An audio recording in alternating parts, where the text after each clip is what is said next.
Is Pirates of the Caribbean still relevant? No? Well, shit. Greetings, traveler. I'm SnapJelly, and there are a lot of swords in Pirates of the Caribbean, a lot of interesting swords, and frankly, a lot of normal, realistic swords that were used in history, or if not, or at least if I don't know if they were used in history, then they're still very freaking normal. So I thought it would be fun to just take a look at some of the swords that you see in Pirates of the Caribbean and tell you guys a little bit about what kind of sword it is and how it was used or where it was used or whatever. I don't really know. I don't have a script. So let's just begin. One of the first swords that you see, if it's not the first sword actually, is James Norrington's sword in Pirates of the Caribbean 1. Now, James Norrington's sword is a small sword, which is an evolution of the rapier, and it was a kind of a gentleman's weapon. It was used by gentlemen, but also by officers, so it makes sense that Norrington, upon getting his promotion, would get a sword, a new sword, and a sword like this.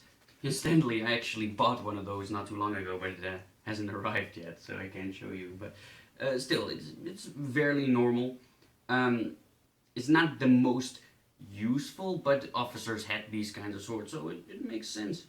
Also, as a side note, I'm not sure if they ever specify the time period that Pirates of the Caribbean is supposed to take place, because I get it's fantasy, but it's, you know, history-based fantasy, so... But, you know, based on the fact that they're pirates, it would have to be somewhere around the 18th century, so that's between 17 and 1800. That's what I'm going for here. And a small sword makes sense.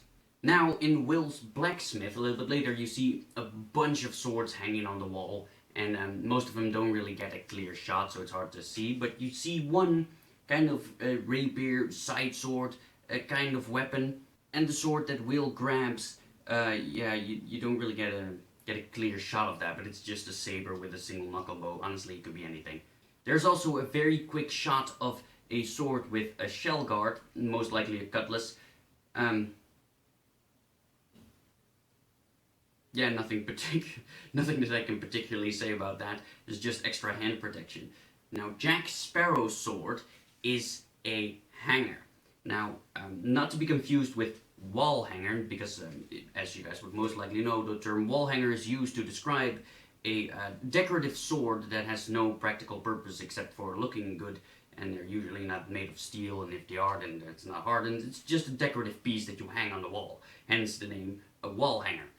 But the term hanger is actually a historical sword, and I personally end up almost never using it because it is fairly similar to a cutlass with no distinct differences to a cutlass. A hanger is essentially a short saber, like a cutlass. There are various kinds of swords in history that were described as hangers. There are also various hangers that were described as other swords, like described to be falchions. So, you know, it overlaps a bit, and there's no distinct, this is a hanger kind of sword. And a lot of people like to make the difference that they say that a hanger is the in-between between a saber and a cutlass.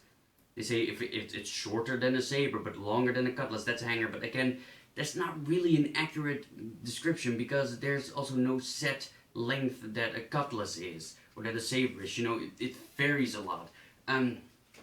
So personally, I don't really use the term hanger a lot, but it is a sword, and the only reason that I say it right now is because on the Pirates of the Caribbean wiki page, Jack's sword is described to be a hanger. That's why I'm explaining to you now. But a hanger, it's essentially it's a cutlass.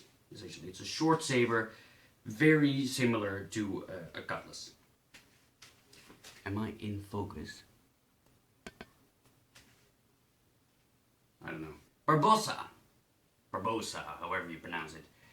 Barbosa has a very unique hilt on his sword that honestly I can't quite place, but it just seems like sort of a basket-hilted saber, and like half a basket hilt. It could be a freaking...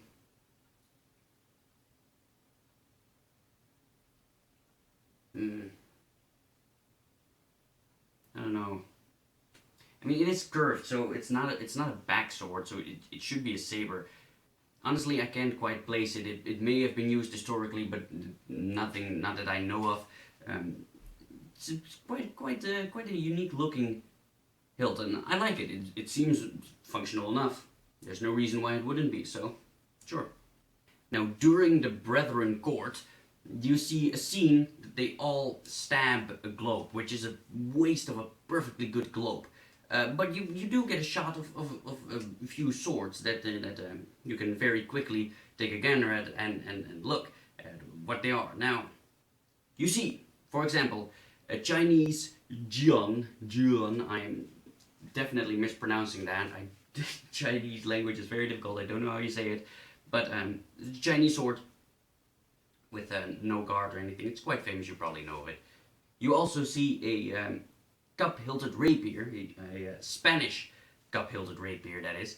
And this is a tulwar with a knuckle bow. I have two tulwars, right there and there. Mine don't have knuckle bows, but some of them did, some of them don't. In any case, it's a tulwar.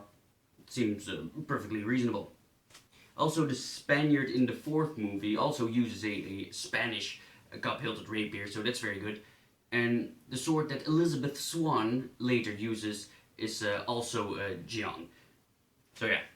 Now last that I want to talk about is Sao Feng's sword, which is a little bit difficult to see at times. I couldn't really find a clear picture, but I'm pretty sure that it's supposed to be a Chinese Dao. And yeah, based on little clips you can see that it has like a disc guard and it's slightly curved. So yeah, it's a Chinese Dao. So that was it for today. If you're not subscribed yet, why not? What did I do? Was it something I said? I'm sorry. Also, follow me on social media and all kinds of things. Links are in the description below. And thank you for joining my quest, and I hope you'll join me in the next one. Bye, guys.